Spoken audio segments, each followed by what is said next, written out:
Yes, perfect timing. And we are live. Thank you once again for tuning in to Mothers Unfiltered now, later, 5 months from now. Whenever you are just sitting around wanting to hear something and be productive. But at the end of the day, thank you for taking this opportunity for tuning in. We're talking about the Capitol and what happened. But before we get into all that and talk about our panel and go into questions and answers and that, I want to pass the mic to Ty. Hey guys, thank you all, newcomers, new subscribers, watchers, da da da da da. We normally do not stream on our Facebook page, but because it's a special segment, we decided to. So if you are not a subscriber to the YouTube channel, make sure after this you make it over to the YouTube channel. Type in Mothers Unfiltered LLC, see the subscribe button, press it, like, share, comment, do what you do, and back to you, Kia. Oh Lord! And you know what? And I'm so glad that you put some humor on that because it's such a serious topic we're talking about. So the title of this topic is the Capitol. Is it treason, or the revolution? Before we get into anything, I definitely want to just thank you, Ty, Liz, our new person to the round table, Rob at the bottom. Thank you. Charles, and Cash. Oh God, Cash. Yes, we gotta love it. But anywho, the first question I want to come up with, and I don't mean to just jump right into it, is a lot of people had turned in on Wednesday to find out that the Capitol was under attack, or however you want to phrase it.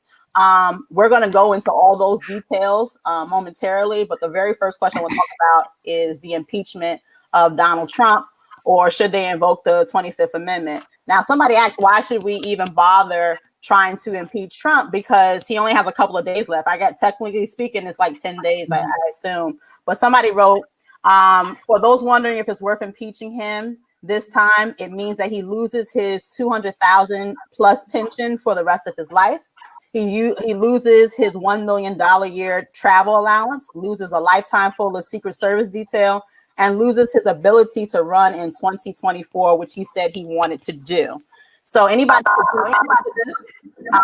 The quick question is, should we impeach Donald Trump? Should he just bow out gracefully? What do you guys think? And of course, because you are new to the program, Rob, can you please take the honor to answer that question? Yeah, no worries. Yeah. And thanks, Kate, for having me on here, because let me just say first, I love what you guys are doing here. I love that we can take a conscientious stand and actually say brave, real things, and we don't have to go through any kind of gatekeepers. You don't have to be on MSNBC to have an opinion. And so I appreciate what you're doing here. So this is a complicated question. Like all things, you can't just answer this with a meme or a slogan, quick shot, or any kind of fast thing. This is a nuanced subject. And you really can't answer it before you start getting into what this actually means, right? Because there's a lot of symbolic victories, and that's what I'm looking at here. I don't see it as a who won or should he be impeached. That's almost too linear to look at this for, because there's already been this thing that happened at the Capitol. There's already been this symbolic death of America First nationalism. And when you start looking at it from that perspective, you realize what the actual stakes here are. Clearly, there's going to be moves on both the right and left to posture for whatever it is that they can salvage out of this. Never, ever, ever, never leave a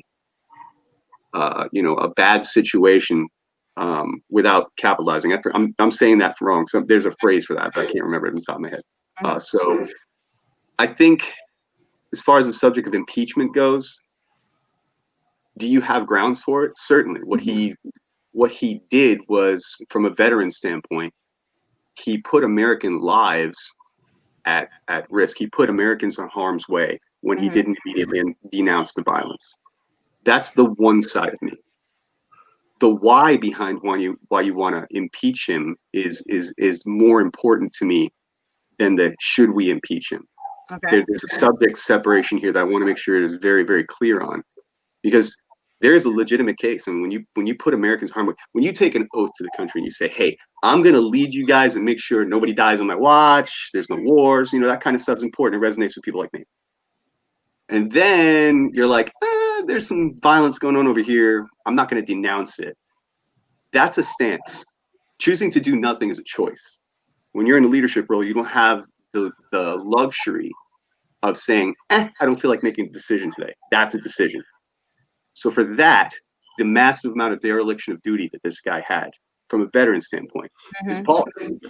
Is that grounds for impeachment? That would be seeking, in my opinion, another symbolic win. That's the only reason to impeach him. Seeking a symbolic win. The eradication of Trump from history. He might as well be a statue to tear down. That's not the answer. This is a more nuanced thing. But again, that's just my opinion, my 10 cents. I didn't vote for the guy. So anybody else? Okay, go ahead. Well, I think it's more than just symbolic. As our fifth president, John Quincy Adams, has stated, whatever, when there was talk about impeachment on him, he essentially said that, and he was almost about to leave office when they were discussing impeaching him. I don't remember what the exact offense was, but the basic facts of his case were that he admitted that as I'm leaving office, that I should that the impeachment procedures should be leveled against him, and there's a reason for that. You don't know what crimes a person or the president, in this case the president, has committed that we are not necessarily aware of. So the impeachment handles two things. It handles the crimes we know that he's aware of, that we are aware of, that we saw him commit, or there's evidence that he committed, he's accused of, but it also covers the crimes that we have not yet to discover. So it's double fold. Additionally, by pushing forth with the impeachment, it forces the ones who enabled him, who allowed him to get this far, it boxes them into a corner. Now, with the sizable percentage of the public who has spoken out in some form of retribution towards Trump, whether it's either in the impeachment or invoking the 25th Amendment, having the impeachment go forward puts them in a bind, because now they have to publicly go on record to say, this occurred at the Capitol. A law enforcement officer was murdered. Back to blue, right? Back to blue. Back where law and order. The GOP stands for law and order. A law enforcement officer was murdered. He was beaten to death with a fire extinguisher. So, by them not going on record and then going out there and arbitrarily saying, you know what, we're not backing this impeachment, they are publicly stating they backed that police officer's murder, the multitude of police officers who were injured, as well as the police officers who may be put in danger come next week when Biden is sworn into office. So I was by doing that, am I coming broken up? Yeah. A little bit, yeah. A little bit, yeah. Yeah, okay. I was gonna ask. No. I was gonna ask Cash, based on what Charles was saying. Do you think that the reason why you're now hearing on Fox News, maybe Newsmax and these other more conservative shows, is that the reason why you say, "Hey guys, let's just talk about unity"? You know, I know it happened. I know that people died. You know, but let's just kind of how do we heal from this? You know, so basically, two wrongs don't make it right. This is right out of the playbook. So what we first want to recognize is that this is nothing new. You know, that response is nothing new. And a lot of this stuff that's going on is not new. And we need to be able to keep a record. We need to be able to look back at this stuff and, you know, understand exactly what is going on. Too often we just move on to the next thing, and there's a lot of L's to hold in this, and we need to pass them out. People have to hold those L's, and we need to make sure these L's get to the right people. We need to make sure we have a long memory on this. Too long, we there's a short memory, and we forgot who did what. And, the scorekeeping ain't right. Yeah. We need to understand who's been patriotic and who hasn't. Who's been on the side of justice and who hasn't. Who has been for America and who hasn't. Too often, we forget that, or we allow people to misconstrue the truth on that. And part of the whole impeachment thing, part of the accountability thing is that scorekeeping, is that record keeping, is saying, look, this is what we are and this is what we are not. Are we a white supremacist nation? I think you're slowing my Uh-oh. Okay, go ahead. So are we a nation where we limit prosecution for white people?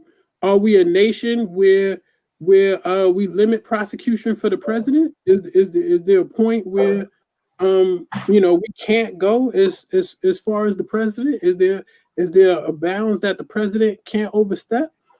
Someone lost their life in this situation. If I was going, and I'm an 18-year-old and me and some frat brothers or something, we're going to the store with a toy pistol or something, it's all fine and good until someone loses a life. If someone loses a life in that situation, if a cop dies who was doing nothing other than going to work that morning, and hoping to go home to his family, there's no my bad on that. There's no, no, someone has to be held accountable. And so are we going to hold people accountable or not? That's where we're at. So to bring you in, Liz, and let me ask this question. So on one end, you have people now saying, hey, I was at the rally. I didn't go into the Capitol. I seen what was going on. There were people that, of course, we seen them on TV invade the Capitol, but I was here trying to stop that. Antifa are the ones who were actually trying to dismantle the system. Antifa is the one that they infiltrated the Black Lives Matter movement. They're the ones throwing the Molotov cocktails, and they're the ones who you see, hurting people, this, that, and the third. It wasn't us. We are true believers. We're true defenders. We support democracy. Trump was stolen the election, blah, blah, blah. What you see was Antifa. Do you feel that this is just another thing, like he was saying, another play in the book of just throwing it on somebody? Because at the end of the day, I find myself kind of debating with people like, wait, they're proven to be, the Proud Boy affiliation. Well, now all of a sudden he's Antifa. Like, you could throw Antifa on anything. No, but do you feel that this is just another play, or is it really Antifa? Like, who is Antifa? Okay, so it's not Antifa. I mean, let's not play those games. Let's not get into the nonsense. Like, we said we're unfiltered, and it's bullshit. Let's call it what it is, right? So, I mean, that's not it. And these people they're cowards. That's really and truly all it is. And it's so funny because the same people that run around boasting about their militias, they call themselves militias. They don't call themselves community organizers. They don't call themselves any of the fun, pretty words that, the left uses. They call themselves militias. They're mostly known groups of hate. If you ever dare yourself to look into what they write on Parler or on Twitter, Instagram, recently, and everything else, going with Antifa is crazy. This is their entire playbook, right? It's a history of violence in this country. It's perpetuated by the same people. The people that are doing it now, it was their grandfathers 2 generations ago, and their great grandfathers a couple generations before that. And the difference between now and then is before they used to wear hoods because they were cowards, and now they don't wear hoods, but they hide behind Antifa because they're cowards. And that's really, there's no other way around that. It is what it is. Just kind of piggybacking on your first question. Yeah. I mean, absolutely, he should be impeached, and not because it's symbolic and not, it's not cute, fun. I don't think anybody that has a care for the country, not just your party, I'm talking about the country, feels like what happened was something to be taken lightly, or a point for one side or a point for the other side. It's genuinely a strike against the Constitution. The Constitution is what makes the country what it is, right? We were voting to certify an election that was held. The people have spoken. I'm sorry that your feelings got hurt. Those same people, again, they're always talking about the liberal snowflakes and their participation trophies. They're mad they didn't get their participation trophy. That's what they want. Well, the guy that I voted for lost, and now I'm going to burn the earth down. That's unreasonable. It's like, I mean, it's unreasonable, right? I mean, so we gotta the whole earth. They got 75 million votes. It has 75 million votes. I mean, well, give them a cookie, somebody, please, right? But like, this is, I mean, the whole premise of what they did this week, it was unreasonable. It was unconscionable. It was definitely anti the Constitution. So I don't understand how these are patriots running around waving every flag but the American flag, and we should just accept it and say, well, let's not impeach him because, you know, that would be, you know, it's too late or it's too symbolic. Most accidents take place within 2 miles of your home. You know why? Because the closer you get to home, the more reckless you get. He's on his way out and he's acting desperately and having a tantrum. And this is the result of that. Impeach him if it's a year after he's gone, impeach him anyway, because there have to be consequences to it. That's just how it goes. So before we get to the comments, I wanted to ask a quick question. No, this is going to be a juicy conversation. And I wanted to ask a quick question, but I wanted to read something real quick. I have so many notes and papers and all types of stuff. So of course you have your traditional Facebook and Twitter and all these different accounts or whatever, but there's also Parler, there's Wimpkin, is one. There's just 1,000 different other ones. And these other ones are supposed to have the premise of, you know, free speech. Say whatever you want to say. I don't care what the hell, you know, you just say it. So just to get a little bit, you know, I always be doing my inside digging. I'm not going to read the whole thing, but the summarized version of it. One person put that they're calling on all the militia. We cannot wait until the 20th because, of course, they were going to do a million militia march on the 20th. But now they're saying we can't wait till the 20th. We have to mobilize into action as soon as possible. This because of we've exhausted all of our options. The left is corrupt. They're members of the government.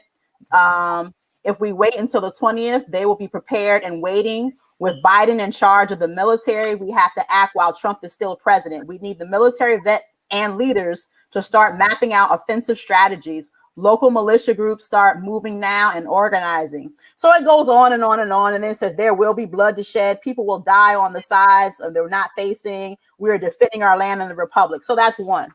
Then we have a little short one here. It says Trump is not stepping down, not in the way that you think. He is allowing a smooth transition of power, not to Biden, but to the military. This is exactly what he means. Transition into martial law as predicted. General Flynn will be taking the reins here for a while. You didn't hear this during the POTUS speech about him conceding to Biden. This is a part of the Nasara and the Jasara. I'm sorry if I pronounced it wrong. As he steps down, this is incorporation of the dead entity. So basically they're going on saying that there's this whole plan that they're mapping out and there's going to be blood to be shed prior to the inauguration. With that being said, Rob, I know that they shut Trump off of Twitter. They shut him off of everything. He can't even post a recipe. Like, hey, he found this good sandwich and he wants to post it. The question about freedom of speech. So on one aspect, we're veterans and we had swore oath to the Constitution to protect and uphold the Constitution, which says, you know, you should have the freedom of speech and blah, blah, blah, blah. But then on the other end, there's these other little caveats. So you can have freedom of speech, but you can't say this. You can have freedom of speech, but you can't say this. So do you feel that it was just for these private institutions, because these are their businesses, to go ahead and put a leash on him? Because on one end, I feel like, yes, it's gathering his groups, but at the same time, it's putting us and making us aware. Like, oh, you said you're going to be on South Street? Oh, hell yeah. And I'm writing that down because I'm making sure I'm not going to be on South Street. Do you feel that was a good thing that they did to silence him? Or do you think like, hey, that's not right? Freedom of speech. What's going on?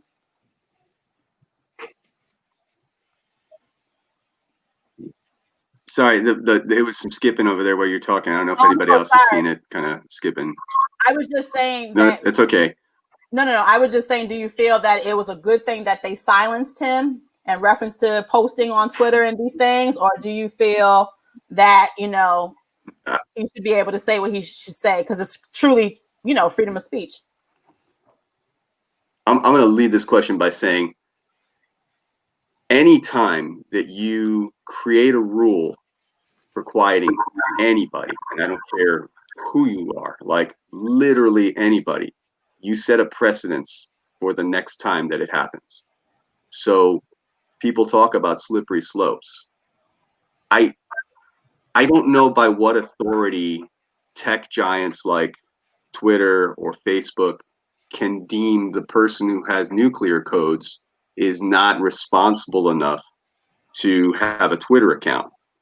This guy has not been responsible for 4 goddamn years. He needed a muzzle the entire time.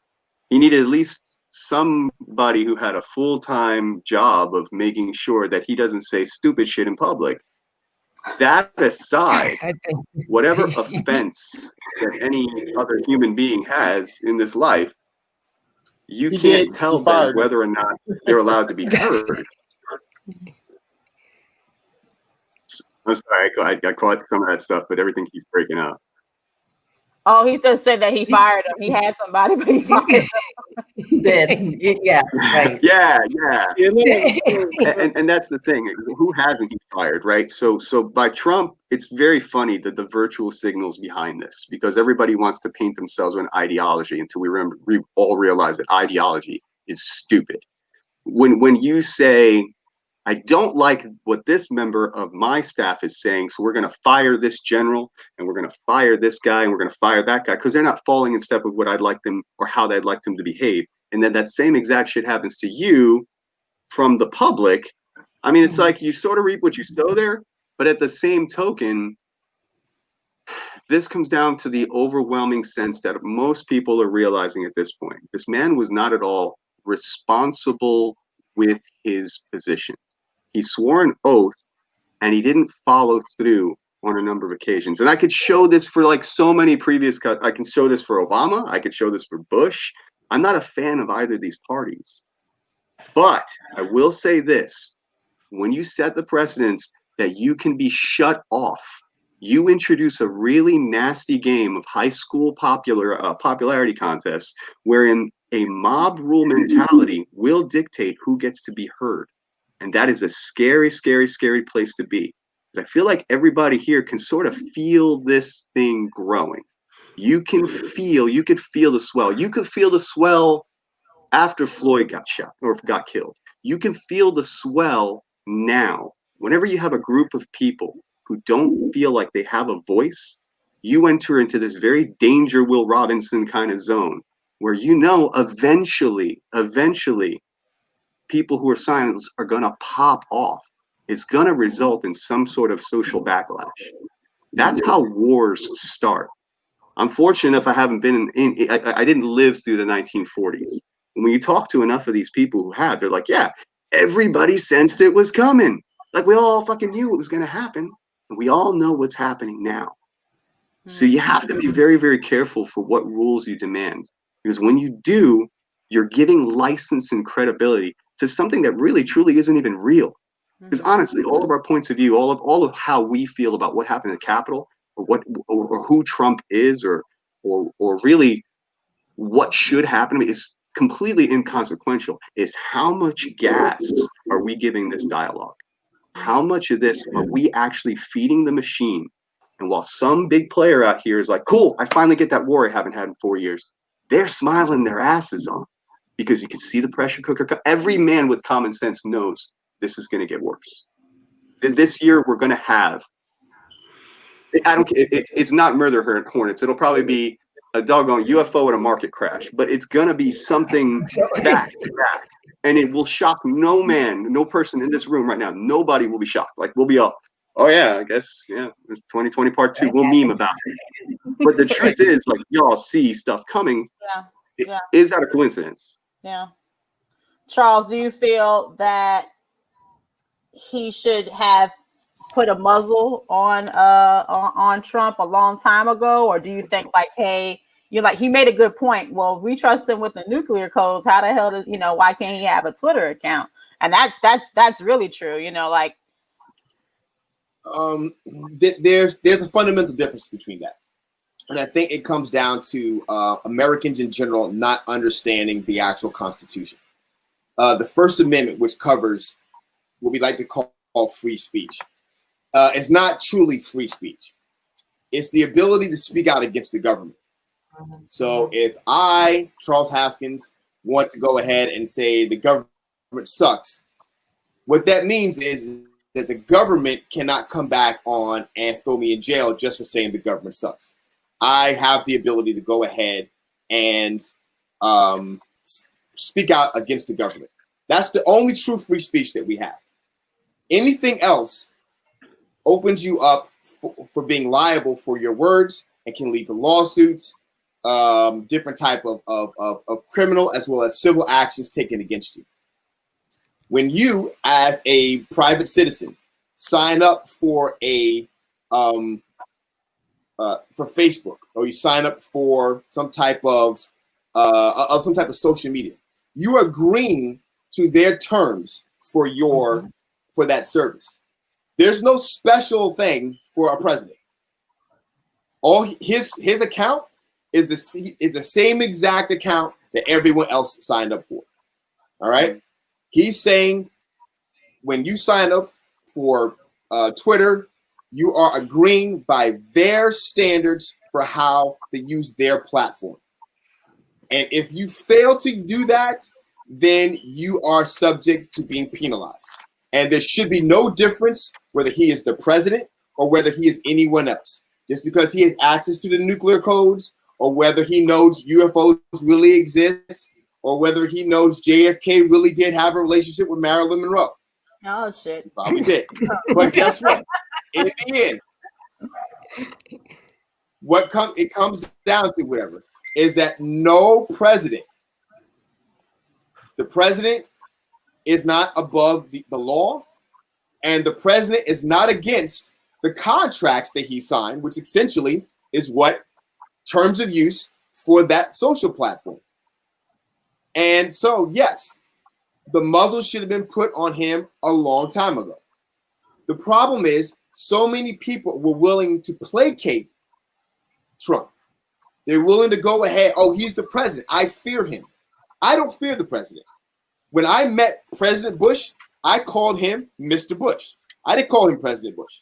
And people were like, oh, how can you sit there and call him Mr. Bush? I said, he holds no weight with me. You hold no weight with me, no matter what position you're in, because I put you in that position. My vote puts you in that position. And since the million of us put you in that position, your socialist paycheck, your socialist medical care, your socialist security protection, your socialist travel voucher, your socialist vacation pay, all that socialist stuff that you're so scared of is what we pay for. Guess what, homeboy? You work for me. And that is how my viewpoint has always been. Now, when I was in uniform, I took an oath to follow the lawful orders issued to me by the officers and the commander-in-chief appointed above me. But as a private citizen, guess what? Buddy, you are no more special than I am. Mm-hmm. Okay? I put you in that position by either voting for you or voting against you as a citizen of this country. Guess what? You run your mouth, you will get penalized. You are not special to anyone else. That's why this country got rid of the English king, for that exact reason. So I wanted to ask Liz and Cash. So I'm a part of different mini groups on Facebook, and I heard a lot of African Americans making the statement of saying, let them white folks fight, let them kill each other, let that shit burn. I don't care. Just give me my stimulus check and let me move on. That has nothing to do with me. And I ended up like, hey, what's this? And they was getting at one sister in particular. and I had to, put my own little 2 cents in. And I'll give a little summary of what I wrote. But I said, I realized that some ideologies on this page have the mindset to say, let them white folks fight each other. And this has nothing to do with us. But if you live in the United States of America, then this concerns you, at least indirectly. My grandmother died when she was in her 90s, and she was born 1914. Seen more than most of the people that I know. And she told me that white people will set this country on fire to uphold and preserve white supremacy. I'm not scared of what's going on because I'm a veteran myself and I have family that's trained, and we are definitely aware of what's going on. But we're the exceptions to the rule. With that being said, we represent 10% because there's 46 million African Americans in America. And we're not just talking, this is just African Americans that they're claiming to be. Of course, there's many other that are brown and Latino brothers and sisters and Native Americans, et cetera, et cetera. But with that being said, this concerns us because most of our family would not make it past or survive a major assault on the nation, it being weather, a pandemic, financial, food shortages, or some alien bullshit. And I put that statement out there because at the end of the day, for you just to say, just give me my stimulus check and keep it moving, sounded so ignorant to me. And I wanted to hear from you two just to say, do you feel that this is a fight for like this shit? This is happening to all of us. We need to be concerned. Or do you feel like, hey, run my pockets, give me my money and keep it moving? How do you two feel about that? Either one of you can go first. You can take it. Take it. All right. So let the lady go. Go ahead, Liz. So, so my take on it is, this is not a black or white issue. We are all in the same ship. You put a hole in it, the ship goes down. We're all sinking with it. So I have no idea how anything that happened at Capitol Hill became a race thing. Mm-hmm. I mean, I just, other than that, they were mostly white supremacists. But other than that, this idea that, oh, let the white people kill themselves or let them kill each other or that sounds bananas to me. I mean, again, it's a matter of you are either in this country working to be a part of it as it functions, or you're working towards its dysfunction as a country. But if it works for those people, works for me. You know what I mean? If it's not working for them, it's not working for me either, right? And so, I mean, even with the stimulus check, let's tie that into it, right? So if we say, well, who cares if all white people decided to stop paying taxes? As long as I can send my kids to school, it doesn't matter. Well, I mean, those taxes pay for those schools. So it very much matters what they're doing and what we're doing. I mean, it ties them together, honest to goodness, right? So even the economy, it's so much of the economy relies on those that are socioeconomically disenfranchised. I mean, the people lowest down spend the most money, right? We're the ones that keep the economy running for the most part. I mean, we're not in the top 1%, 2%, 3%, 10% for that matter. It's the rest of us that keep it moving. Not the white ones, not the black ones, not the Asians. I mean, it's all or nothing. So the notion that, well, whatever they're doing doesn't affect me is nuts. That's the same people that believe the politics doesn't affect me. That's nuts. Also nuts.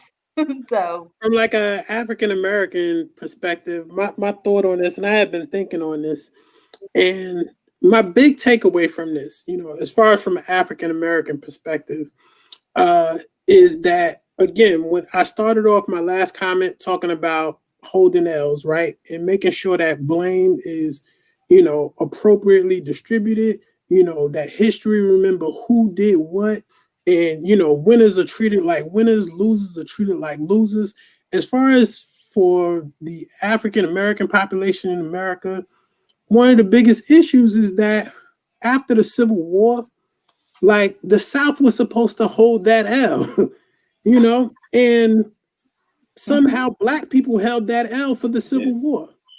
There was a compromise, one of the many compromises in America, which was on the backs of African Americans. There was a hotly contested presidential election, much like this one, or even Gore v. Bush, right? I think it involved Rutherford B. Hayes, right? But ultimately, what ended up happening was with a wink and a nod, hey, we will let you guys, the liberals, get this presidential seat, and in return, as president, you're going to go ahead and pull all the troops out of the South, and you're going to give us free reign of the South again, and we're going to be able to do whatever it is that we want in the South.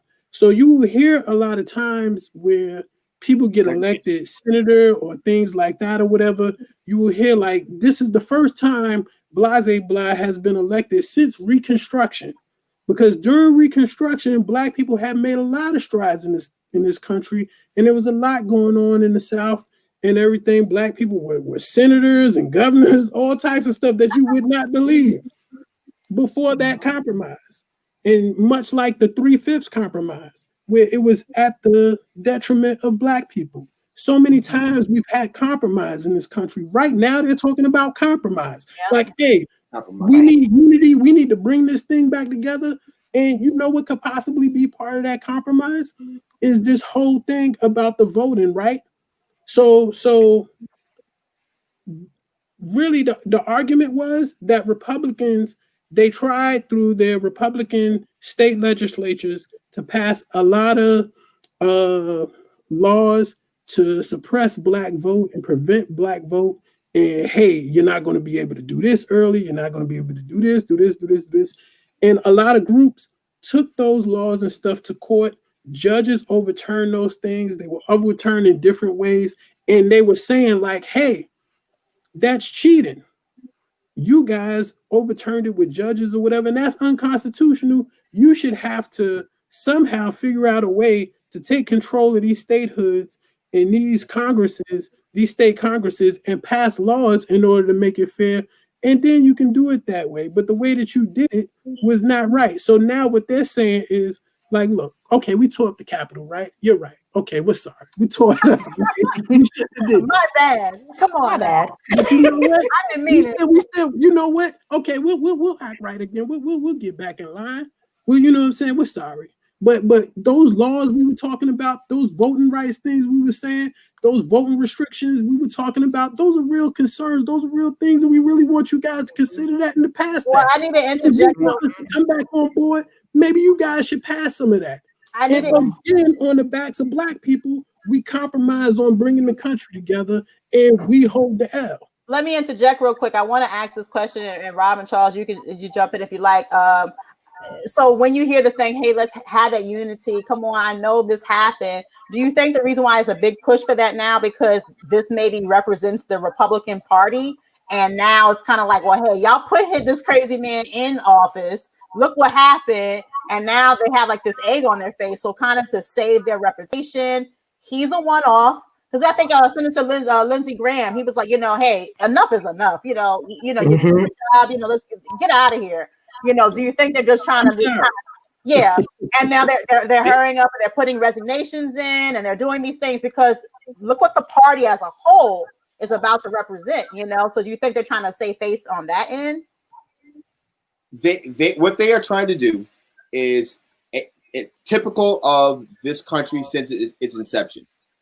Not take responsibility for its actions and to stay in power.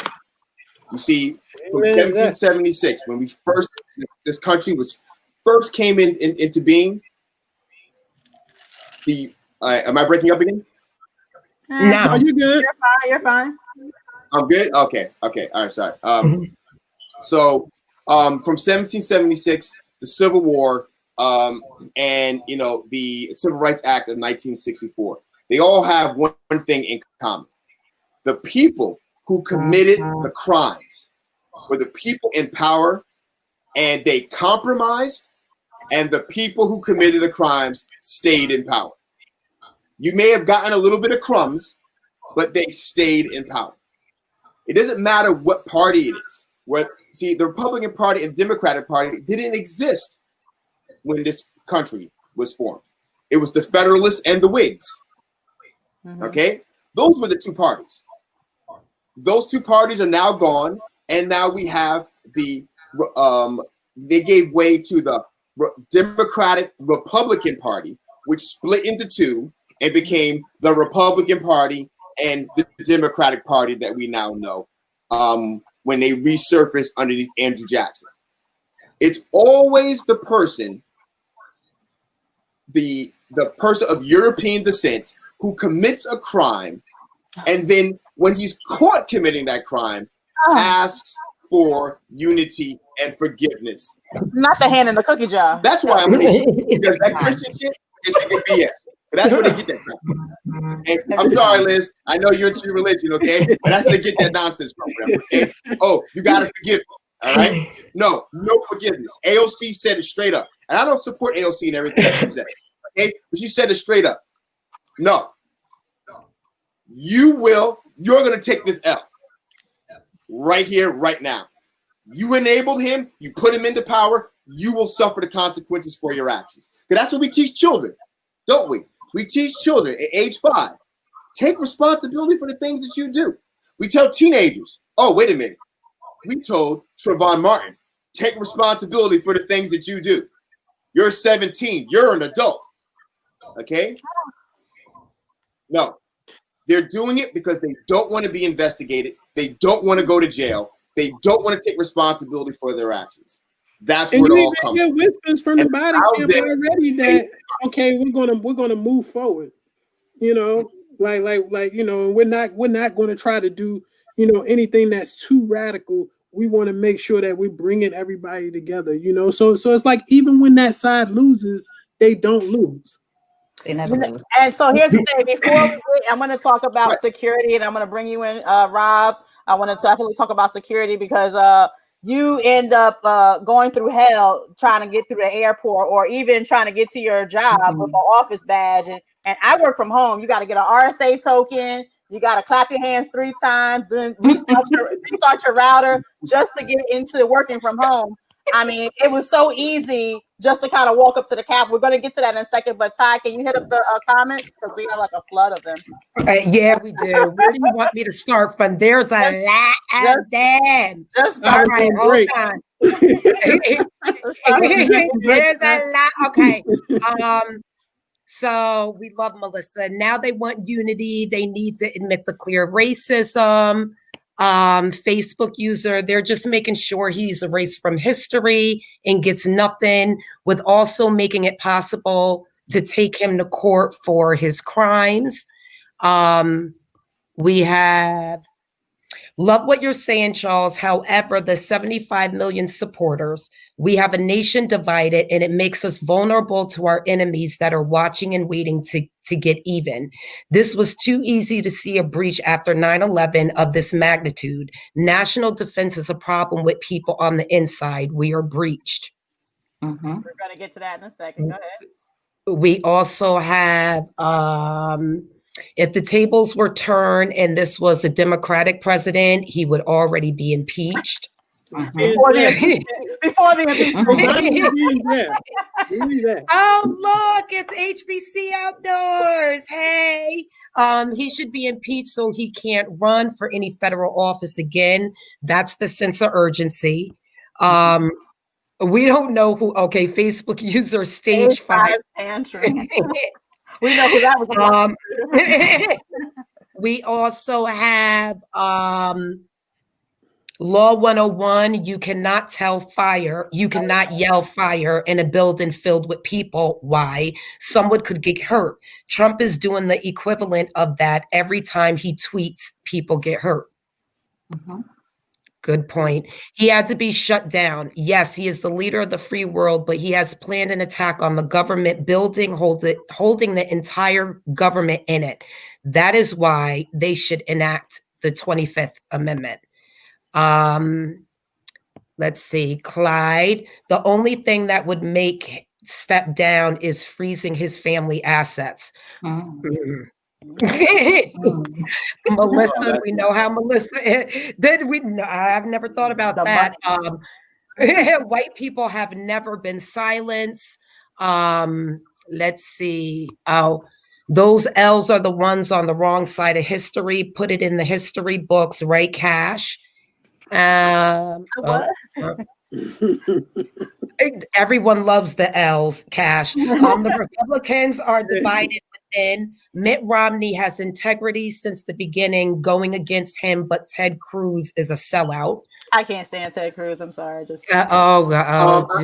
I just that Wait, comment about Mitt Romney. Just real quick, I want to clarify that Mitt Romney has not shown any integrity. Mitt Romney only showed integrity once the impeachment came in, and then he was only partially involved. So he agreed for the impeachment on one charge. He disagreed with the impeachment on the other charge.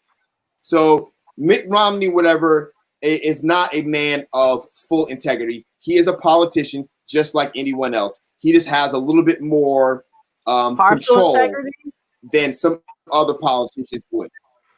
But check out his dad. Because guess what? When he had the opportunity of standing up against Trump from the get-go,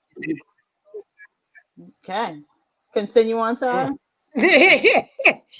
We good. Wait. Who? What? Yeah.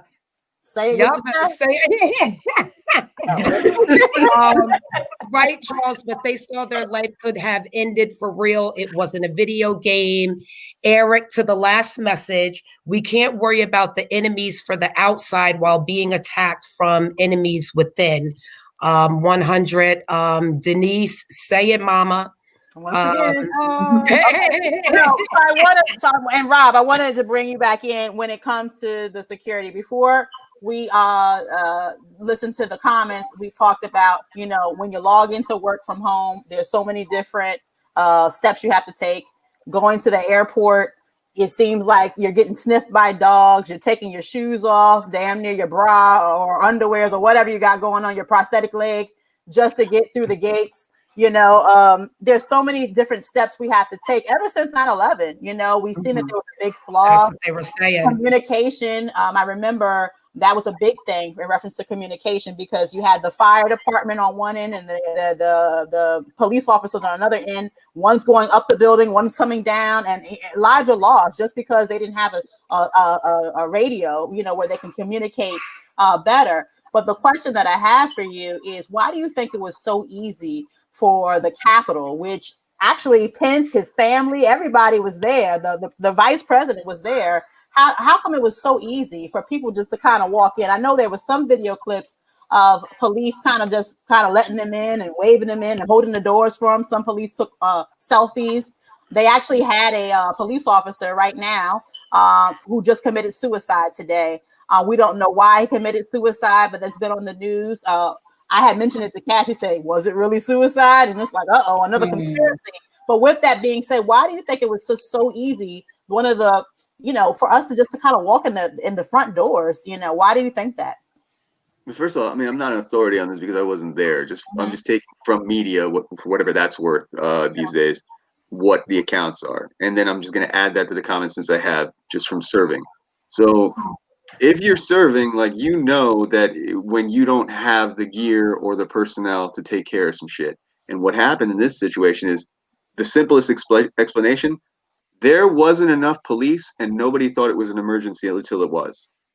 That is a simple thing. Listen, we have a $935 billion military budget in this country. It is the largest budget by tenfold of any country on the planet. Like if they wanted police to be there, we would have had it there, but nobody thought that this was going to be a thing. There's a lot of heads that should roll when it comes to accountability for the event as the way it unfolded from the security side of things. And from what I understand, the Capitol Police Chief resigned, right? Am I right on that one? Yeah, he did. He left. Like, oh man, I don't want this to come back on me. Okay. So you didn't have enough staff over there. Normally I've been to the Capitol. My first time I think was 14 years old. I walked in DC. I walked in the Capitol. It's never been a thing that was like security, but because there was 4 days of buildup of people going to this event, I think they started getting a little bit more nervous. Now, when you serve in the military, you quickly realize there's two types of commanders, right? They're the ones that are saving face and they don't want to look bad to the general. So they're like, yeah, sir, we've got everything under control. And then there's the other ones that's oh, shit can go down, and they're hyper aware. And these are usually your buck sergeants. They never make grade because they don't play the political game. They just call things as it is. My thing is, I think there was somebody who was just not wanting to ruffle feathers and look at the situation for what it could be. Okay. The guy that was, he was there. He was the guy who was making calls. He was, I'm not going to make an alarmist situation as because I don't like the optics of what it might look like. Me saying these Trumpers are bad, so let's not get more police because we don't put the wrong image. I think that's the colossal failure that happened here. Is anyone with common sense to say, hey, these guys are getting closer. Mm-hmm. Mm-hmm. Yeah, from what I heard, That's my take. the guy who resigned also refused any help in advance. He, refused additional, assets from the FBI and different various organizations. So Liz, how did it make you feel when you're watching, and this is live time, I think we were texting each other while it's happening live on TV. When you think about the Black Lives Matter protesters, you think about when Trump grabbed the Bible and he walked across, in front of the church, and he held the Bible and put it back down. They had sprayed the crowd, back up, back 50 feet, just get away. They had this preparation. When they said, hey, these Black Lives Matter, they had the pictures of the National Guard, soldiers standing there ready, prepared. Was nowhere near the Capitol in reference to the same thing that we have going on now. But at the same time, they seemed like they were so worried about what we were doing. How did that make you feel, saying like, damn, that's not a double standard? Double standard, that's putting it mildly. And with all due respect, I couldn't disagree more with what Rob said. I mean, and the two things go together, right? So this is Washington, D.C. They are very, very used to masses of people descending on D.C.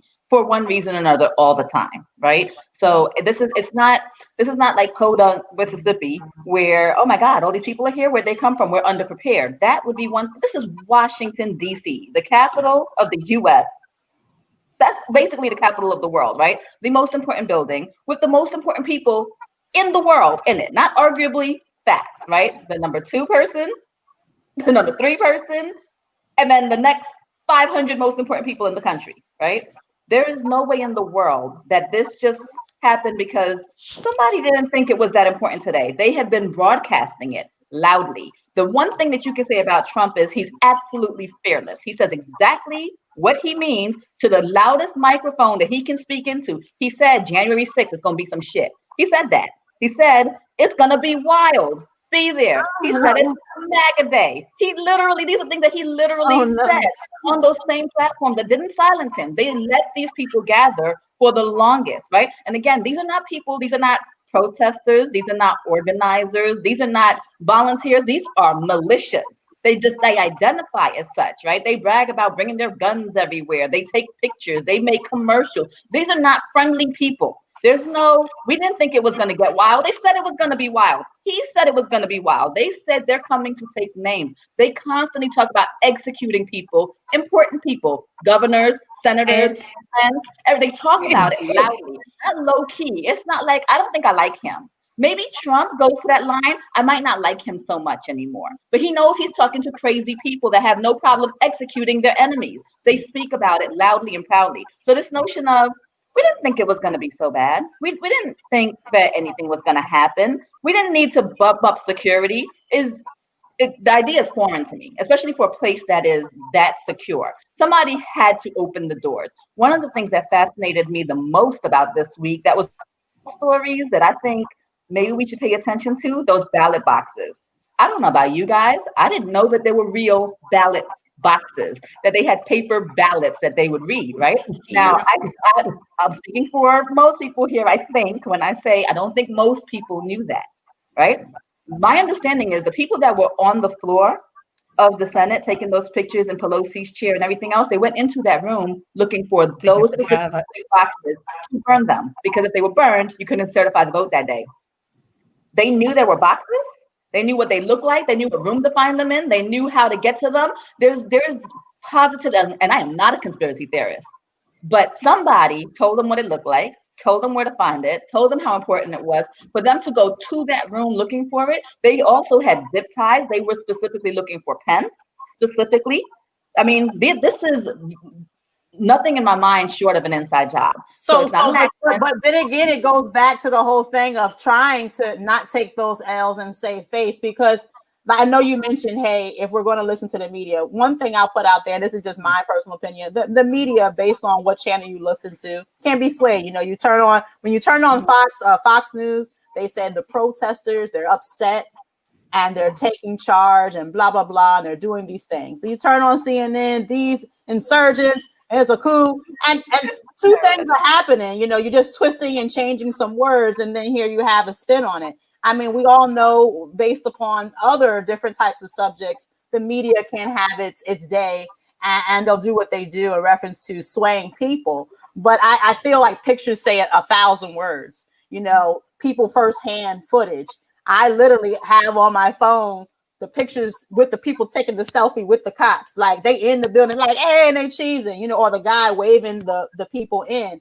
Of course, we never know what happened. Maybe somebody pulled a gun up to somebody, say, hey, you better say, I don't know, I wasn't there on that part. But those pictures do speak 1,000 words.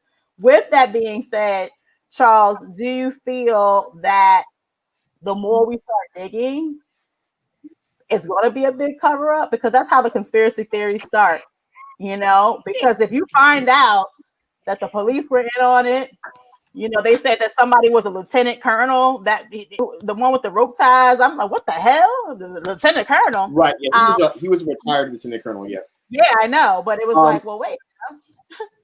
Well, here's the thing. I am a retired Sergeant First Class United States Army, prior service Marine. I have been in charge of security at South Camp, which is in Egypt. I've been in charge of security at Bagram Airfield on three different occasions. Here's the deal: there's always a minimum level of security that you're actually going to have, and then I'll go into your other question. There's always a minimum level of security that you're always going to have. We like to say, so maybe 25% security. So I mean, here's your total number of personnel that you have. You always will have 25% of them available at all times. What we saw was less than that. We saw the members of the Capitol Police spread out so thin that even if they had to respond, they were unable to. And it's very easy to do that. When you set up a cordon, okay, so a cordon are basically blocking positions.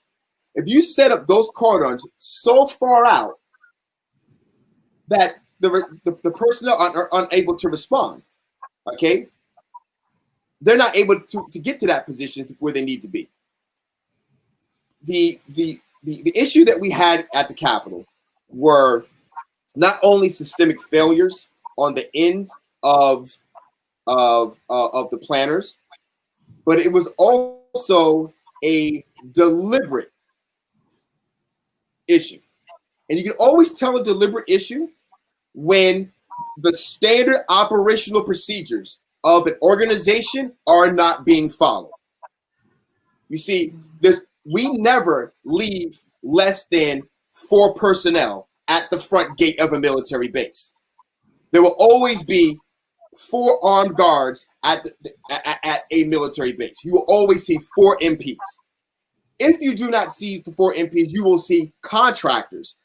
Sometimes you will see 4 MPs with the contractors. What we saw were Capitol Police so spread out, so thin, they were unable to respond. And how do we know that? Because we have footage of the president watching the entire debacle, and they're throwing a jam session while it's being watched. Yeah. They were dancing. Okay? I was like, wait, what's going on? The president is having a jam session.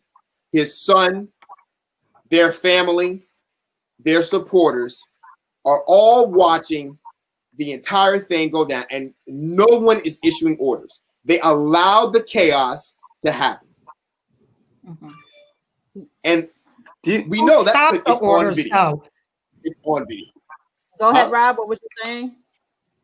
Rob, what was you saying? I want to clarify some things because I'm hearing stuff that, like, I mean, we're getting into the theory part of it. I want to try and keep it as close to what we know as possible. And what we know is a lot of us here having served, it's like you got the commander in chief up here, and you're like a G4, G5 rating at best, right? You're like a security guy. And then, like, you're thinking, what's the blowback that's going to come from my president in the next 15 days that he could freaking fire me if I make actual security action on TV against these people? If I make that call right now and put more police over here, how bad is that going to look to me? Like, I don't rule that out as a possibility. I see a president having a jam session, yeah. And I also see a GS3 going, shit, I don't want to get fired. Like, I don't know. I can't, I'm not going to speculate as to what was going on in these people's heads. I know from an SOP standpoint, I know the reason that they moved the gates back is because that's an SOP, and that was followed. That was whenever you don't have enough police officers, that it's going to result, those things could result in weapons against us, you take them out of play. So that's how they got past the front lawn to the building. After that, it should have been somebody with half a lick of common sense that said, guys, this just got wild. People are crawling like freaking monkeys on the wall. Like, it's time to triple double down. Whatever reserve stuff that we have in play, we need to pull it in now. That didn't happen. In fact, they were letting people in the building. They were letting people into the Capitol. That's insane. Like, there's footage of that. Whoever's making that call, who's looking at a video camera with the authority to say, okay, now, like, they had to have had enough police officers, at least in reserve. I'm sorry to cut you off, Rob. Cash, who was it? And I'm so bad with names. Who was it that was on the news conference? He was a governor. I don't know if it was of Virginia or something, Maryland. And he said that he was on the phone with the senator. The senator calls him and says, hey, help. Like, hey, homeboy, I'm getting jacked up right now. Somebody, please. And he was like, I got you. We're going to send the national troops in right now. We got you. And then he was like, wait, I can't. Do you remember the name? Which state was that? Was that Virginia? Or? Yeah, that was the governor of Maryland. He was trying to bring in Maryland National Guard, and he needed federal clearance, basically from the Trump administration. And for whatever reason, he could not get the clearance. They said they left him on hold. They hung up the phone on him. Well, specifically, they made a couple of calls and they were told no. Stepping up and giving the clearance, right? You know, when in the absence of other federal leadership, I'm not sure who even told him to go ahead and do it, but you know, it seems like he did it without input from the administration, and I think that's another sign of culpability. That's no. Didn't they brought in the National Guard from Virginia, right? That's not what happened. That's not. Well, they was trying to get it from Maryland. No, what specifically happened was when the governor of Maryland and the governor of Virginia wanted to bring, in order to move troops across state lines into DC. The National Guard of DC does not fall underneath control of the mayor.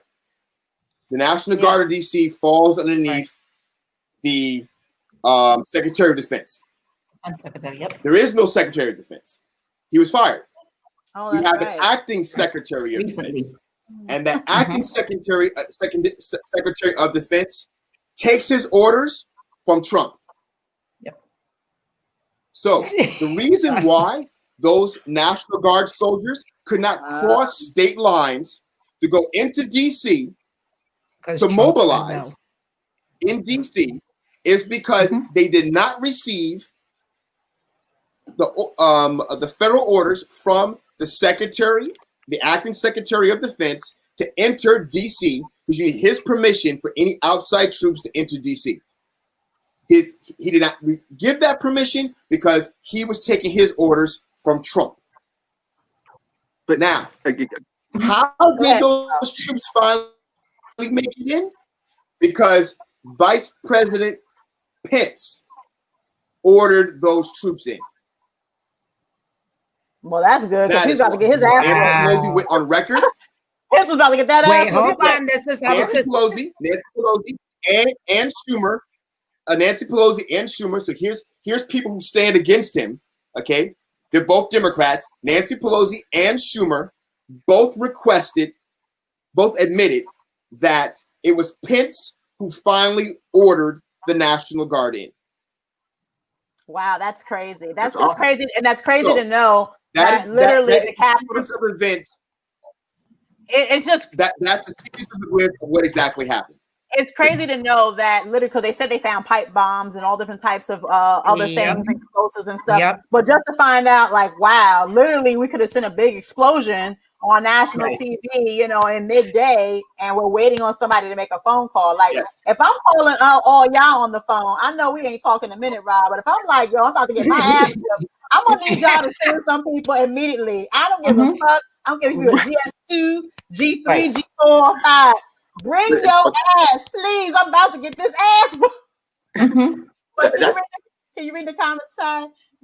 Yeah, we had Melissa Pelosi requested the National Guard the day before. Trump watched it happen and didn't call them in. Pence had to call them in when it was happening. Even Biden said it was clearly racist not to have the security there. When Black Lives Matter was demonstrated, they had an overabundance of security. Oh, thank you. Love this. Enjoyed the panel and the speakers. I can learn and take away something from each of you. Also enjoyed the chats. Thank you.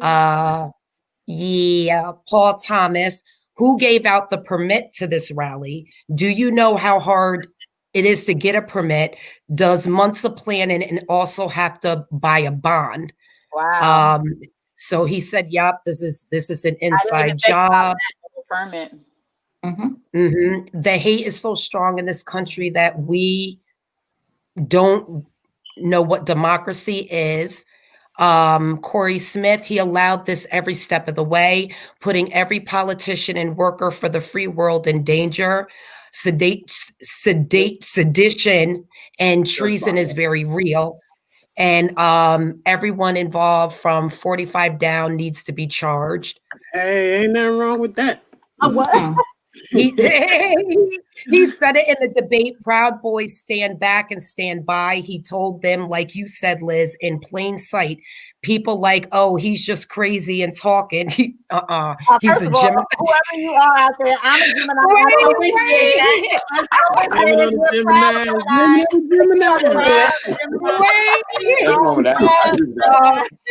Don't do it. Be proud, Gemini. I feel like there were specific orders to law enforcement to stand down versus stand at a ready. And so wait, that's wait, it, sir. Right. Okay. I'm her brother. So, hey, can I jump in here real quick? Wait. Well, so it was a delay, Charles, and I'm reading your lips, and I hear, I'm her brother. Yes, she's crazy. Okay, what's wrong with Gemini? First of all, Gemini men and Gemini women are the different. Yes. He's a Gemini man. We're like an Angela Jolie or Lisa Left Eye. We like to burn houses down. You know, this is true. I don't see any difference. What? I don't think they're different. I can't tell. I love my sister. Very funny people. Any more time? And then Paul Thomas, Maryland's governor, tried to send in its National Guard, and the Defense Department denied them 3 times. So if I can jump in here real quick. So, I mean, there's a very clear pathway of exactly how we got to what happened this week. I mean, it's really, really clear. Starting with, he said, stand by, right? When they asked him about the Proud Boys and everything else, he didn't say stand down. He didn't denounce them. He said stand by. He is not only the commander-in-chief of the military, he's the commander-in-chief of his crazies, right? And he was giving them an order, stand by. That literally means something. Words mean things, right? Stand by means wait by next order. That's what that means, right? Then he told them and when. He said DC on the 6th, right? This is planning. And again, it's in plain sight. Now, Charles mentioned it. The defense secretary was fired. He cherry-picked his person and put them in place. He didn't have them confirmed by the military or anything. He have an acting defense secretary right now. That's all we've got, right?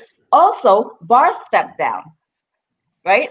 Stepped down. I mean, again, he resigned. He knew something was about to happen. These people knew what was happening. They either were on board and took their positions, or they were not on board and resigned, or or something to that effect. But a lot of things happened very deliberately. And Barr has a part to play in this too, right? Whether he knew it was coming or whether it opened the door for it or not, it matters, right? Because he's the same person that could command unnamed, unmarked people on the streets of DC. Those are the same cops that don't wear badges or anything. It's Washington, DC.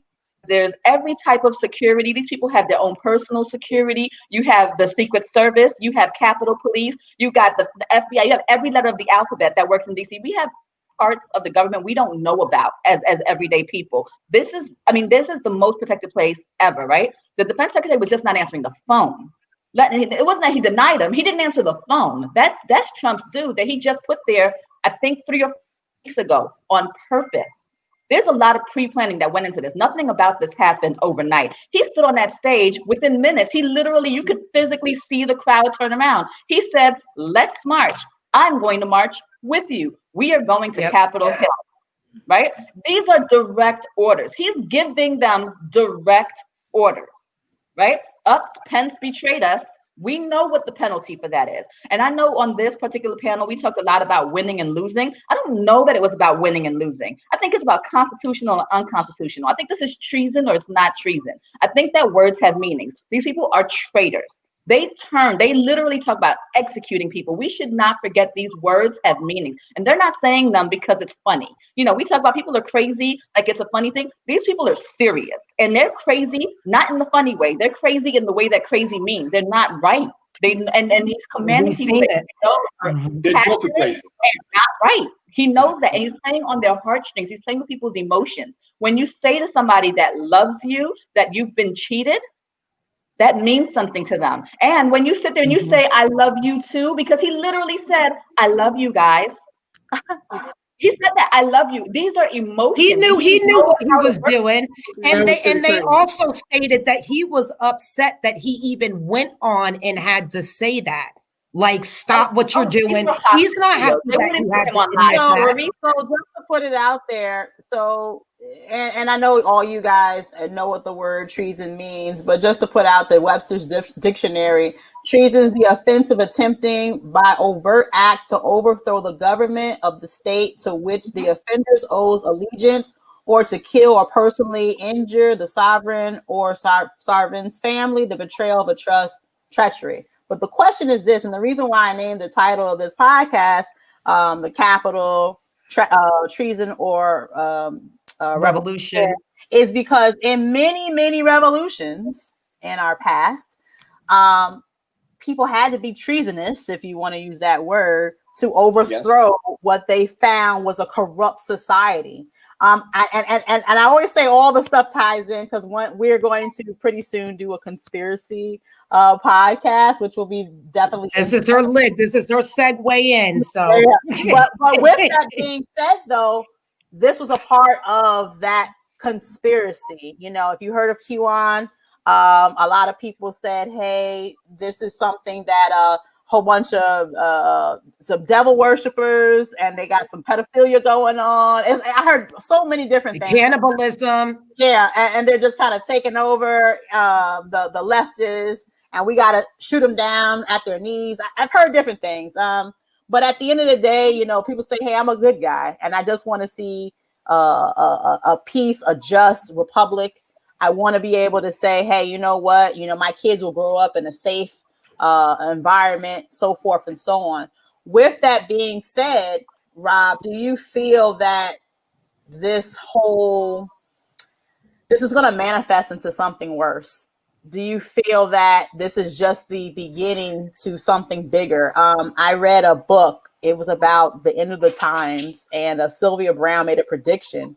And her prediction, she talked about the coronavirus. She's dead now, if anybody knew. but she predicted before she died about the coronavirus. But she also said whoever was the president in 2020, she never said the name of the president. She said this will be the last democracy that we know of it. It will be conservative versus liberals. But the way we know it, it's not going to be that way. Do you feel that this is just the beginning of all those conspiracies we ever heard in reference to political parties? It's all going to come to fruition. Do you think that there's going to be a revolution, you know? I hope not. I mean, that's really where it comes down to. I have kids and everything in the world. I hope for goals and aspirations. I don't hope that for anything. That said, a lot of people feel like they have no power today. And that's a combination of economics. That's a combination of this coronavirus. It's a combination of people not being able to have trust in their institutions.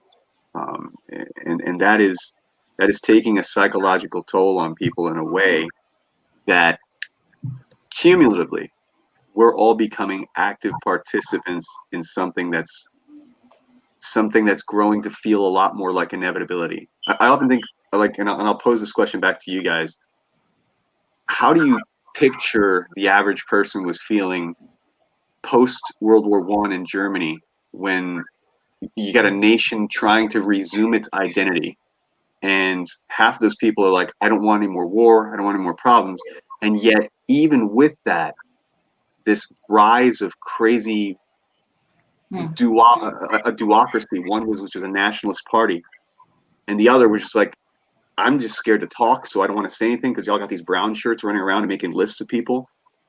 I feel like it's almost the next logical step in this, except you have to multiply that by Facebook. You have to multiply that by anything that you say now in the age of the internet has an infinite memory. And that's very radically different. Any one of us in this room right now can be tried in the court of public opinion on something stupid, a meme that you put on Facebook 5 years ago. So pending the outcome of this, let's just say in a radical universe, Trump somehow figures out how to take office, or let's say Biden takes it. If you're on the other side of that, you should be drastically worried just from a spec op position. My advice to everybody, and I thought long and hard about why I would want to be on this podcast tonight with you guys. One of the things I want to put out is start taking your digital liability very, very seriously. Your kids' pictures are online. Your family's information is online. Oh, hell no. If you got the common sense to save up right now, have food, buy ammo, a little something to trade with, start making yourself invisible. Start making your posts disappear after 3 days, because any one of us can be held in the court of public opinion just for something we say in here. Yeah. And that's a scary feeling. And I feel like that it's more of a technocracy level of what's coming, and not a left-right thing. I think the left-right thing is, frankly, I think it's bullshit. I think it's optics. But Rob, don't you think, and that's the thing that I mentioned in reference to revolution, think about where we are now. Think about where African Americans are. Think about, the women's suffrage. All these things were revolutions, and you look back and like, I'm glad that we fought for our rights. Without somebody doing it, where would we be? But in this stance, it's like, oh, snap. You know what I'm saying? Do you think it's because it's the wrong type of resolution? Oh, go ahead. I'm sorry. Go, Charles, you take it. I'll answer that. So in 1931, I believe that was the year, Adolf Hitler staged what was known as the Beer Hall Putsch, and which is essentially his means of staging a coup. It was a failed coup, much like this coup attempt was right here. But that coup attempt leveled the groundwork for him to be released and for him to go ahead and take over Germany. Now, do I believe that Trump will be able to go ahead and lead a successful revolution in this country? No, I do not believe he'll be able to lead a successful revolution in this country. Okay, what he is an agent of chaos, and the chaos that he is embroiling right now, whatever, okay, is something that has been under the surface for years. people like to always say President Obama divided the country. This country has been divided from its inception. Its inception, it's been divided. Okay? When you have the 3/5 compromise, when you have the written into the Constitution, when you have the fugitive slave clause written into the Constitution, that is division. Post-Civil War, that added on more division. The Civil Rights Act of 1964, that added on more division. The foundation for all of this, as far as the destruction of America, doesn't fall with Trump. It fell during the end of the Bush era with Occupy Wall Street. That same anger from Occupy Wall Street against the system, against the man, against those in power. Okay, we can't trust this. We can't trust that. That's where that issue started from, and then moved its way all the way over now to the present. As far as treason versus patriotism, that is written by the victim. So when George Washington and the founding fathers went ahead and they staged their revolution, they were considered to be traitors. They were considered to be what we consider to be terrorists by today's definition. That's what they were considered by the crown. They just happened to win. And since they won, with the help of the French and with the help of the Spanish, all right, let's not forget that Washington had allies, not to forget the 10,000 freemen who fought in the revolution as well. All right. All that came together and they won. That is why, and that's the only reason why they are patriots, why they are revolutionists, who laid down the foundation to this great republic that we have. That is the only reason they won. Had they failed, history would have written them totally different. It would have written the same way we talk about Benedict Arnold, traitors. The South, the reason why we get to call them traitors is because they lost. Had they won, they would have been the patriots, celebrated by everyone. Okay, not just the remnants of the losing daughters of the Confederacy, whatever, who want to hold on to the memories and the ideologies of their grandfathers. Okay, so one man's revolutionist is another man's freedom fighter. That's a statement that was said by Castro, and whether you like Castro or not, it remains true. It all depends on who wins. Go ahead, Cash. No, I was just going to say, so I think that takes it back full circle, to the winning and losing, to the idea of, a lot of, what happens in the fallout is based upon who we determine to be the winners and who we determine to be the losers, and that's why it's so important to remember and to determine who won and lost, because certain groups and certain people, technically are supposed to get certain things depending upon, and even if we say politically, right, this whole thing is a very contentious situation where you have groups, with different opinions and different needs and different desires. You can statistically, this is just statistics, right? Just data, right? The more Black America is for a particular policy, you absolutely find on the opposite side, the more white America is against that policy. It's a statistical fact. It's a statistical fact. You know what I'm saying? So when we do politics and things like that, which politics is just what? A decision on how and where resources are going to get divided, right? So when people win politically, that's supposed to mean that resources are supposed to get divided a certain way.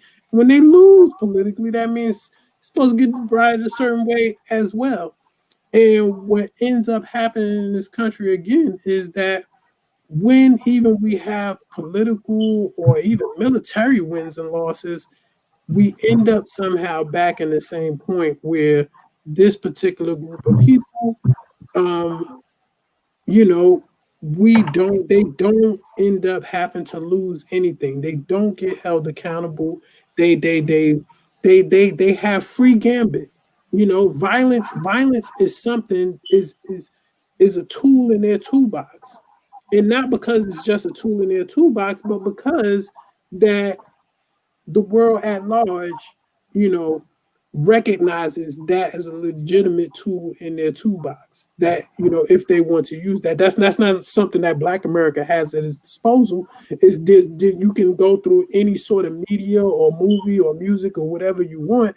You will never see anything that would say is justifiable for Black people to take up arms in America or whatever it was for to end slavery or whatever cause it could or should have been. There's never anything that you could probably show me that would say, "Oh yeah, that would have been right. That'd have been good." But yet these people, you know, have that legitimacy behind them that, you know, it's okay, you know, especially if you're winning, if you're on the right side of history, it's okay if it's done at the edge of the sword. And I mean, we have to at some point, you know, get away from that. so here's my thing, right? There's a difference between a I've patriot always and a been an revolutionary. advocate of army. Oh, he's. Go ahead. Go ahead, Liz. Go ahead, Liz. Ladies Yeah. first. Go ahead, Liz. No, I mean, was but just saying. I was just I saying think this he has was delayed. that- Yeah, I think that you Yeah. there's That always was been a like- deliberate. Yeah, there's always been a deliberate movement in this country by European Americans to keep the African American population disarmed. It started at the very advent of the actual American Revolution. Bunker Hill, Concord, Lexington, the very first battles that forged this country, you had freemen as well as enslaved Africans fighting in those battles. In order to get the help of the South, Washington sold us out. He kicked all of us out of the militias. We were not allowed to be a part of that. It's only after the British offered a counter to to Africans, saying that if you work for the British Crown, you'll be freed, did he allow those former militiamen to come back into the actual army. Okay? After the conclusion of the war, after we fought for the war, we re-enslaved our very own first veterans, and we outlawed people of African descent from holding arms and from being able to join the military. And it stayed that way until the actual Civil War. And then once we had the Civil War, we had segregated units. The segregated units did not have the best equipment, did not have the best leaders, had the worst bases, had the worst jobs. Okay, we weren't even allowed to fight in World War I, with the exception of the 369th Infantry, known as the Harlem Hellfighters. Okay, it's a systemic, well-traced history of disempowerment to keep the African American, not to mention the Latino population, because back in the days, you were not Latino. Back in the days, you were Black. Black Latino soldiers worked in segregated units.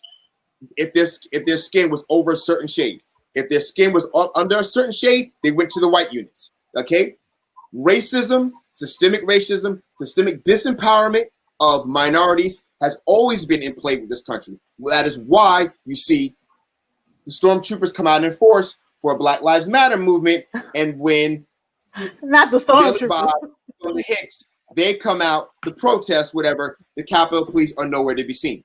Okay, so it's a very, very, very, very well traced, formulated step. It is nowhere to deny it because it's written in history. The question is, what do we do now? And what do? You fucking arm yourselves. Yeah. And I'm glad you said that, Rob, and I'm glad you said that, Charles, in reference to arming yourself. I'm glad you said that in reference to arming yourselves. Like I said, this will be a continuation in reference to the things that are soon to come. I say that 2021 is just a continuation of 2020. Some people say it's December the 37th because we're still in 2020. Whatever jokes you want to say, it's happening.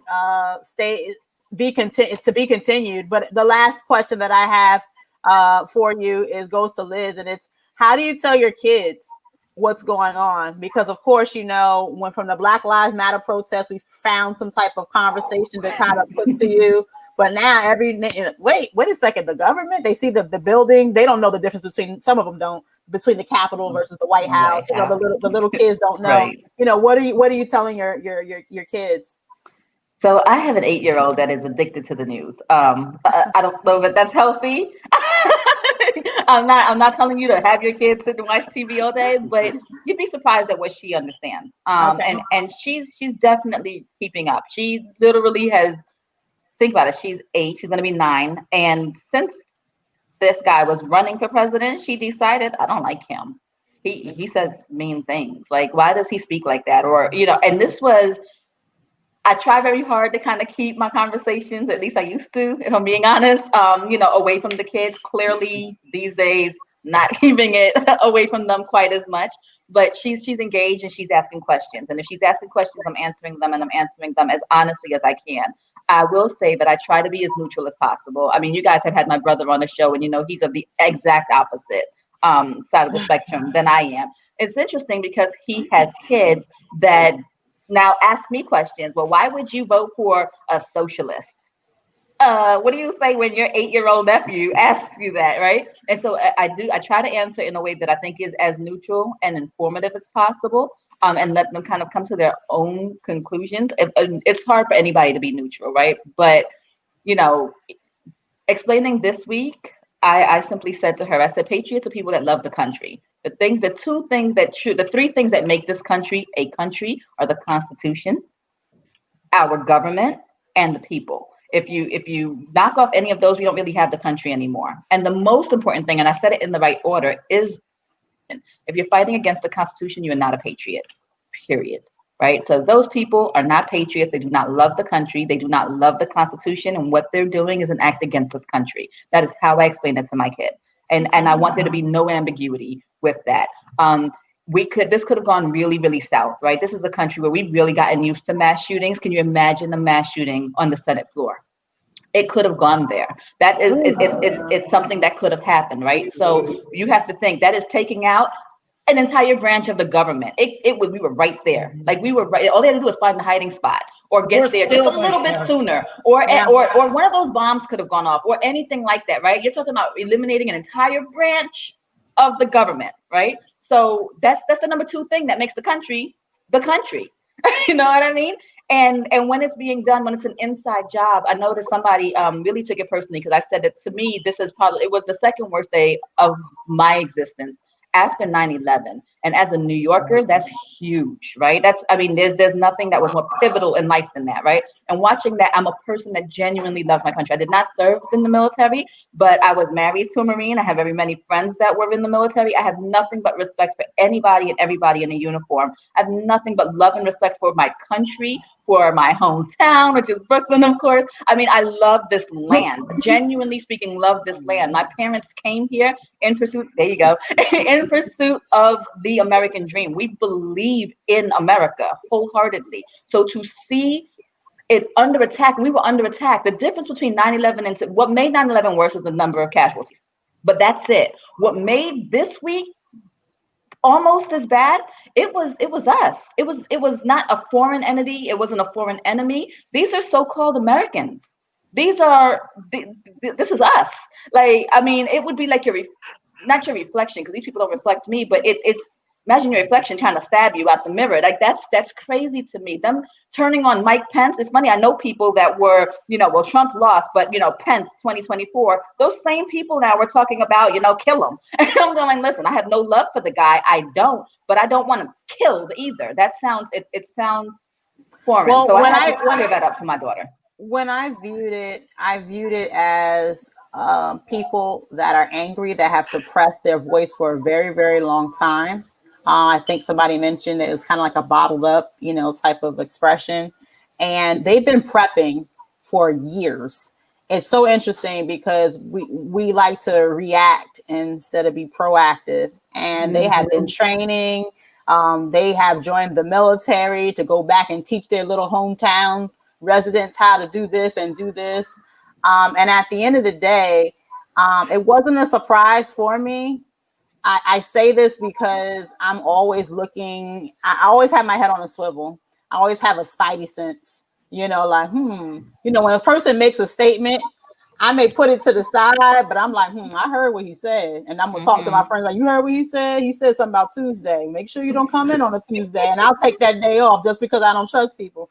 But with that being said, you've seen it on national TV. You've seen how everyone's reaction of it. You see how people spin it this way. You see how no one spins it this way. And I think, like I said, my last podcast, I said that even though we're organizing our thoughts and organizing in the beginning of the year and trying to get things together, we need to organize our finances. We need to organize our physical body. And I was talking about myself.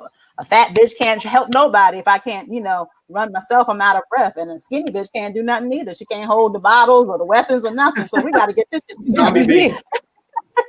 So with that, the zombie apocalypse. But with that being said, though, I also realized that that Trump, he definitely has something mentally wrong with him, and he does not like to lose. He does have. He's a narcissist. Yeah, he has temper tantrums, and when you have somebody who hates to be the loser, and no one's pointing at you, ha ha ha, I'm gonna have this big temper tantrum. I don't give a fuck who goes down, and he's still in office.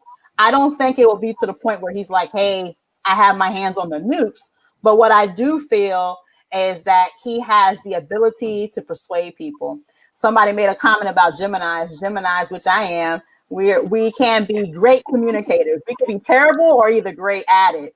And we're very persuasive. And with that being said, wait. With that being said, I just want to I just want to put out there that Trump is able to persuade people that have that voice that have been wanting to express it for such a long time.